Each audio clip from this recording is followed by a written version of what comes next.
Ikaw namumuro ka na eh. Susumbong talaga kita kay manager. Ano bang pinagsasabi nyo? Hindi totoo yan. Hoy, Manong. Ikaw, tanda-tanda mo na. Bata pa yung pinupunterya mo. Hindi ba naiyak? DOM? Huwag ka na magsinungaling.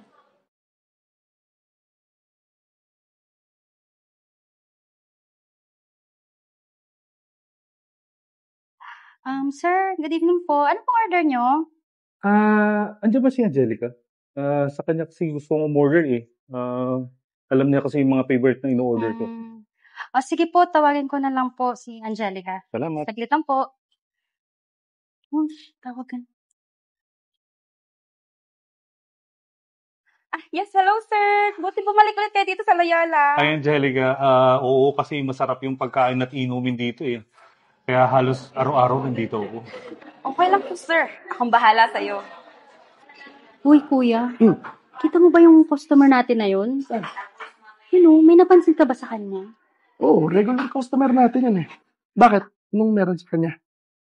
Paano pa naman kasi? Palagi na lang si Angelica yung gusto niyang mag-serve sa kanya. Ano naman? Maganda naman si Angelica. Baka crush niya. Oo nga, maganda nga siya.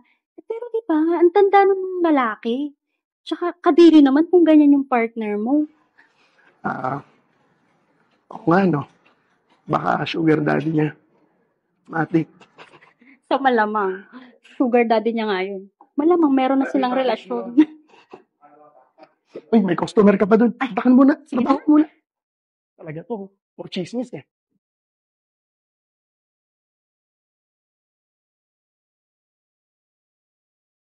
Ron, Then. akala ko ba bawal makipag-relasyon sa mga customer natin? Oo. Bakit? Ano meron? Wala naman. May nararamdaman lang akong kakaibang hangin dito sa paligid natin. Alam mo na? Jenny, may customer sa kabila. Wow! Ang ganda naman ng sapatos mo. Mukhang bago. Sana all may sugar daddy. Angas yan, Gara. Siya pa naman yung blessings mo. Galing sa asukal de papa mo. Ano ba sinasabi nyo? Yung sapatos ko? Oo, binigay sa akin ng customer kasi hindi daw kasi kasya sa asawa niya kaya binigay sa akin. Tsaka ano ba sugar daddy sinasabi nyo?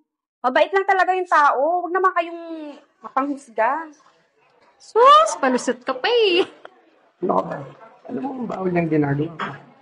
Kung hindi, susubok ka namin kay manager kapag hindi ka nag-share ng blessings mo. Wala nga kayo dyan. Palusot. Diba? Totoo naman.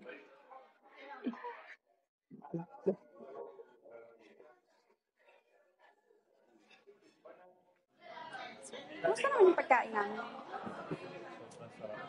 Oh, kita mo na. Huling-huli na namin kung paano maghusgutan yung sugar daddy mo. Oo nga. Araw-araw din yung ginagawa niyo dito dalawa. Hindi ba kayo naiyak? Ikaw namumuro ka na eh. Susumbong talaga kita kay manager. Ano bang pinagsasabi nyo? Hindi totoo yan. Hoy, Manong. Ikaw, tanda-tanda mo na. Bata pa yung pinupunterya mo. Hindi ba naiyak? DOM? Huwag ka na magsinungaling. Kita naman ang dami mong alahas. Tsaka ang dami mo palaging pera, no? At ikaw, Manong, tanda-tanda mo na bata pa yung pinupunterya mo. Hindi ka na naiyak? Anak. Okay ka lang ba? Gising. Upo ka muna.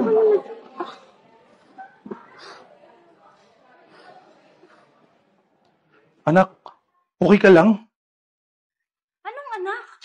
Hindi naman kayo magkamukha eh. At saka ang tanda-tanda mo na, no? Hoy, kayong dalawa. Magsitigil nga kayo. Gusto niyo tanggalin ko pa sa trabaho? Pa? Nasaan tayo? Nangyari? Sumasak ng ulo ko. Salamat sa Diyos, anak. Bumalik na ang alaala mo. Hoy, kayong dalawa.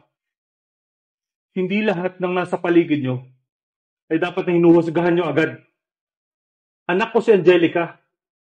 At isa lang naman ako sa may nagmamay-ari ng restaurant na to. Ganun po ba? Boss, Pasensya na po talaga. Kayo po pala isa sa may-ari ng Loyola. Hindi na po namin uulitin. Bigyan niyo po kami ng pagkakataon. Huwag niyo po kami tanggalin sa trabaho. May pamilya pa po kami binubuhay. Oo nga, sir. Pasensya na po talaga. Hindi na po namin uulitin. Sorry po. Hoy, kayong dalawa. Si Angelica ay naaksidente at nagkaroon siya ng short memory loss. Kaya parati ako nandito upang alagaan siya. At nagbabaka sakali na sana bumalik din ang memorya niya. At salamat sa Diyos, okay na siya ngayon. Sir, patawad po talaga. Hindi naman po namin alam na ganun po pala yung nangyari kay Angelica. Pa, salamat. Sibintayan pa rin ako araw-araw. Walang problema yan, anak. Kahit buong maghapon magdamag, babantayan kita. Bumalik lang ang alaala mo. Salamat sa Diyos. Sir, sobrang nakakaya po talaga ng ginawa namin. Pasensya na po. Bigyan niyo po kami ng isa pa pong pagkakataon. Kayong dalawa, ha? Ngayon, bibigyan ko kayo ng isa pang pagkakataon. Ha? Ayusin nyo ang ugali nyo. Okay? Sige na. Bumalik na kayo sa trabaho nyo. Yes, sir. Salamat. Okay ka lang, anak? Pa, salamat ah. Bintayan mo pa rin ako araw-araw.